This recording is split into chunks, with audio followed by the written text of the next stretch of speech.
What's happening, everyone? Today we're doing jerk chicken with not just one flavor layer, not two, but three distinct flavor layers that are sure to set your taste buds ablaze and burn your fucking face off.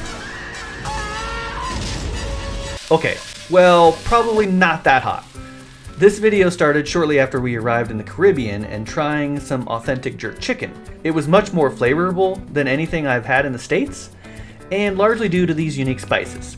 Surprisingly, I already had a lot of these at home, except for the allspice berries, which I just ordered on Amazon shortly after my return home. Our first flavor layer today is going to be the brine. I love brining chicken for a few different reasons, but I also like to butcher my own. Butchering a chicken, given today's food costs and marvels of modern technology, you can typically get it for the same price or sometimes even cheaper, already butchered. But I don't want a whole pack of thighs or legs, I want all the parts. Plus, I get a little practice honing my skills in the event of a post-apocalyptic world without today's modern conveniences. In any case, the trick to butchering a chicken really is just about finding the joints. And the leftover parts make for good soup stock, so make sure and save those, freeze them, whatever you'd like to do. Or you can just toss them. Just make sure the brine is cooled before you pour it over the chicken, else you just end up with hot salmonella surprise, and that's just no bueno. Next, I'm going to start on the rub, which is our second flavor layer. I'm making this a bit more traditional with the mortar and pestle. This worked nice because it left some of the spices a bit rough, and I like that for some added texture. I know traditional recipes call for scotch bonnets, and those aren't necessarily easy to find here. We typically use habaneros in place of them, but I wanted to keep this dry, and so I have this super hot it works pretty well, but it's a bit laborious. A spice grinder works well too, but you won't get that rough texture. In any case, get it down on your chicken once it's done brining and patted dry, and leave it on a rack if you have one to chill it out. Absorb some flavor and come to room temperature.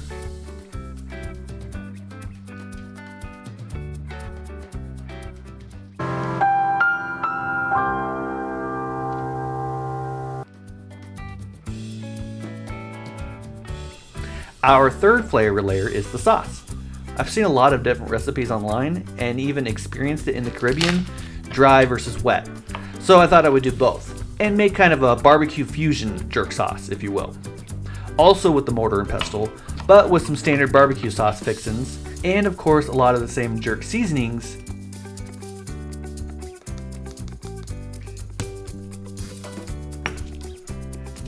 I came up with this by thinking, well, how would I make a regular barbecue sauce? So I just started by sauteing in a little bit of oil, salt, sugar, some vinegar, some soy sauce, with some added green onion and garlic for extra flavor.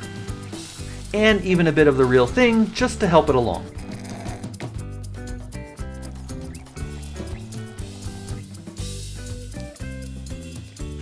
I'll probably make another video for this, but this was just a quick Caribbean pepper slaw-like salad that I threw together last minute. Super easy and great contrast to the rest of the meal.